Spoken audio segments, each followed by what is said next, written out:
And welcome back to the Sports Source. This segment brought to you by KB Lawn Care. Spring is just around the corner, and Kenny and his team provide residential and commercial services. Give them a call now to get a free estimate on spring cleanup of fall and winter debris like limbs, leaves, all that stuff. Heck, they can also help you with those flower beds, get those things in order. I use KB Lawn Care. They have completely they've taken my yard from the worst in the neighborhood to one of the best. The neighbors no longer greet me at the door with torches.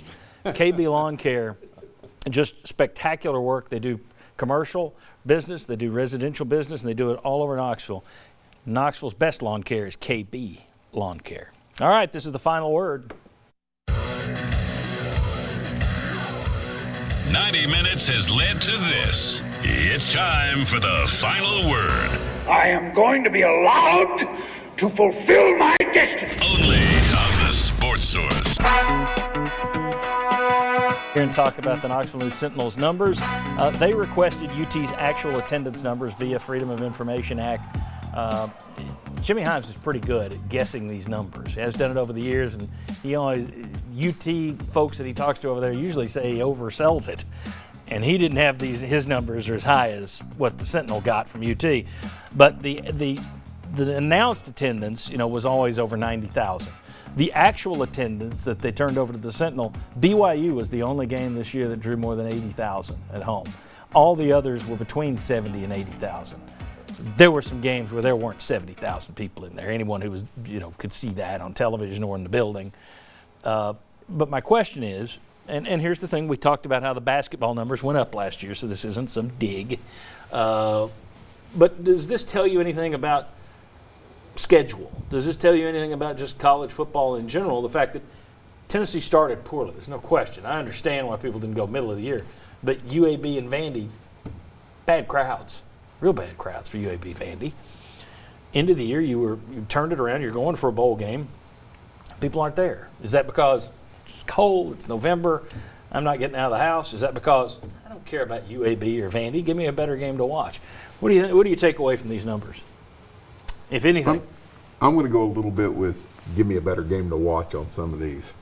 I mean, there's games, me and you talk, I don't go because it's just I don't want to put in the time and the commitment and the money, even after you've paid for your ticket, to go over and watch some of these ball games. We talked about Georgia being in November this year. I bet Georgia in November draws better than Vandy and UAB in November. And I go to the Vandy games, I go to the SEC games, but it's some of the others. Yeah. Georgia State. Any thoughts? ADs all over the country are looking into this. Why is attendance dropping? I think scheduling has a lot to do with it. I think it's numbers 1, 2, and 3 for this. I think the difference is fans are more selective. They can sit at home and watch Netflix and college football all day instead of going to the stadium and watching Tennessee UAB. So they want a game that's worth going to the stadium and going to all that trouble. And 6 out of 7 times each year, you don't see that. And this year was not a great schedule for Tennessee. I think that's why you saw the numbers you did.